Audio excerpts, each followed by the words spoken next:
Numerical विलियन वाले part के करते हैं। तो पहले क्वथनांक उन्नयन वाले भाग से दो न्यूमेरिकल हैं जो 2019 में पूछे गए हैं, उन दोनों को बताता हूँ। पहला क्वेश्चन है 9 ग्राम ग्लूकोज को 500 ग्राम जल में घोला गया, 1.013 बार दाब पर विलियन का क्वथनांक ज्ञात कीजिए। जल के लिए Kb बराबर 0.52 केल्विन किलोग्राम प्रति मोल। Kb क्या है? मोलल उन्नयन स्थिरांक होता है। ये पूछा विलियन का क्वथनांक। विलियन का क्वथनांक जल का क्वथनांक विलियन किस में बनाया गया? जल में घोला गया। तो जल का क्वथनांक कितना होता है? 1.013 बार। ये एक वायुमंडलीय दाब के बराबर ही होता है, बार में लिखा गया है दाब। तो इस पर कितना क्वथनांक होता है जल का? 100 डिग्री सेल्सियस। जब हमने इसमें विलेय पदार्थ घोल दिया, 9 ग्राम ग्लूकोज घोल दिया, तो कितना इसका क्वथनांक हो गया है निकालना है। तो पहले हम क्वथनांक उन्नयन निकाल लेंगे, और क्वथनांक उन्नयन को यदि हम पहले वाले क्वथनांक में यानी शुद्ध विलायक के क्वथनांक में जोड़ देंगे तो हमें जो विलियन है उसका क्वथनांक ज्ञात हो जाएगा। तो इसमें हम देखते हैं विलेय की मात्रा कितनी दे रखी है? 9 ग्राम। विलेय का अणुभार हम निकाल लेंगे अणुसूत्र से। ग्लूकोज का अणुसूत्र होता है C6H12O6। इससे जब हमने इनके परमाणु भारों की गुणा करके इन परमाणु की संख्या से हमने इसका अणुभार निकाल लिया 180। अब सूत्र लगा देंगे क्वथनांक उन्नयन डेल्टा T बराबर Kb इंटू M। Kb क्या है? मोलल उन्नयन स्थिरांक, और M है मोललता विलायक की जल की जो दे रख निकालनी हमें। Kb का मान है 0.52, और विलियन की मोललता M कैसे निकालेंगे? गुणा ये विलेय का द्रव्यमान बटे विलेय का अणुभार गुणा विलायक का द्रव्यमान ग्राम में और गुणा 1000। ऐसे हम मोललता निकालते हैं। मोललता का सूत्र मैं बता चुका हूँ चैप्टर के शुरू में ही। अब ये विलेय का द्रव्यमान है 9 ग्राम, विलेय का अणुभार 180 और विलायक का द्रव्यमान है 500 ग्राम। जल में घोला गया तो 500 ग्राम और गुणा 1000। अब ये 500 एकम 500, 500 दूनी 1000।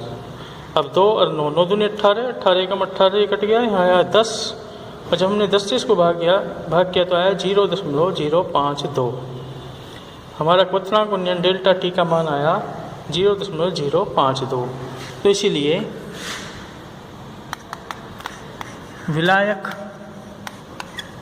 विलियन जो हमें प्राप्त हुआ, विलायक का तो हमें पता ही है 100 डिग्री सेल्सियस। विलियन का क्वथनांक कितना हो जाएगा?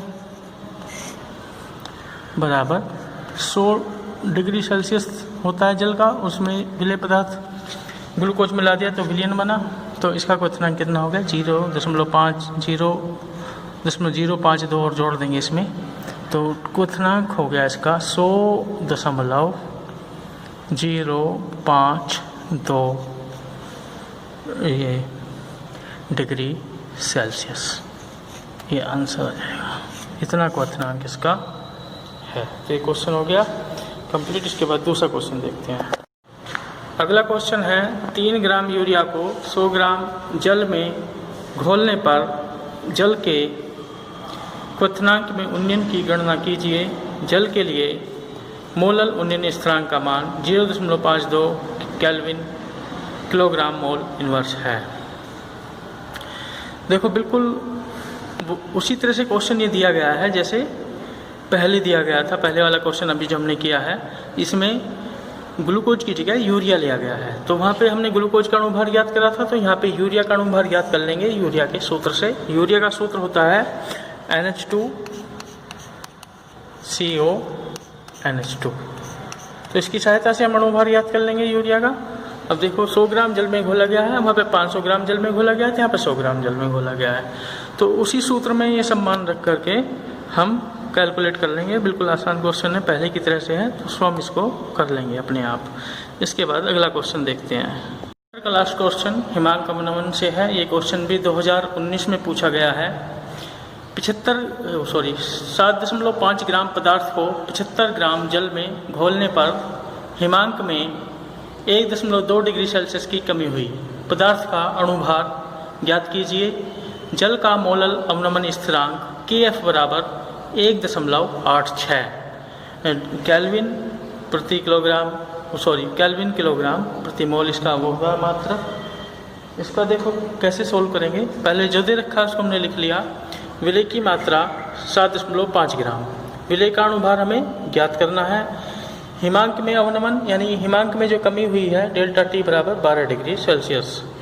अब विलायक की मात्रा कितनी है? 75 ग्राम जल में ये घोला गया है विलेय पदार्थ। हमें पता है हिमांक अवनमन डेल्टा टी बराबर होता है KF/m। डेल्टा टी का मान है 1.2 डिग्री सेल्सियस की कमी हुई, 1.2 डिग्री सेल्सियस की कमी हुई। और KF का मान है 1.86 गुणा 7.5 गुणा 1000 बटे विलेय का अणुभार गुणा 75। मोललता कैसे निकालते हैं हम? क्या है मोललता कैसे निकालते हैं? विलेय का द्रव्यमान बटे विलेय का अणुभार गुणा विलायक का द्रव्यमान गुणा 1000। तो विलेय का अणुभार है विलेय का द्रव्यमान है 7.5 ग्राम। विलेय का अणुभार हमें निकालना है। विलायक का द्रव्यमान है 75 ग्राम गुणा 1000। अब देखो यहाँ से दशमलव हटाने के लिए यहाँ पे हमने एक 0 बढ़ा ली और यहाँ पे फिर 75 से ही 75 कट गया, यहाँ आया 10 से एक 0, यहाँ पे 1000 की घट गई। यहाँ पे बचा 100 की गुणा 1.86 में होगी तो हो जाएगा 186। और यहाँ पे है 1.2 और नीचे है विलेय का अणुभार। तो इसलिए विलेय का जब हम अणुभार ज्ञात करेंगे क्या हो जाएगा? विलेय का अणुभार बराबर 186 बटे 1.2। यहाँ पे 1.2 से ये दशमलव हटा दी तो एक 0 बढ़ा ली। अब 12 से हम काटेंगे इसको 1860 को तो आएगा 155। तो विलेय का अणुभार आ गया 155। तो ये यहीं पे उत्तर हमारा आ गया। इसको लिख देंगे आंसर।